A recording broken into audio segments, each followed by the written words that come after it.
Sipas gjykimit të gjykatës kushtetuese, kuvendi konsiderohet i shpërndar dhe zgjedhjet do të shpallen brenda afatit kushtetues. Kosova po shkon sërish në zgjedhje të jashtëzakonshme parlamentare vetëm 4 muaj pas atyre të fundit.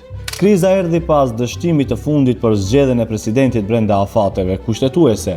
Mungesa e konsensusit mes pozitës dhe opozitës dhe dështimi për të siguruar kuorumin në kuvend e kanë futur vendin në një bllokat institucionale, por kësaj radhe dilema kryesore mbetet. A do të sjellin këto zgjedhje ndonjë zgjidhje apo vetëm ndonjë cikël të ri të krizës politike? Nëse shkojmë në zgjedhje të reja, nuk do të kemi zgjidhje.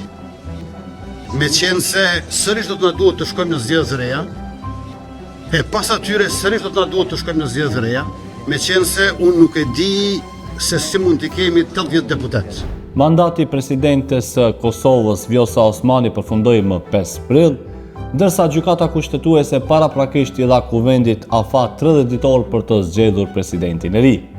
Gjatë gjithë procesit, pushteti dhe opozita kanë shkëmbyer akuza për përgjegjësinë e dështimit, duke thelluar edhe më tej përçarjet politike. Ndërkohë, vendi rrezikon të mbetet me institucione jo funksionale dhe vendimarrje të bllokuar për një periudhë të pacaktuar.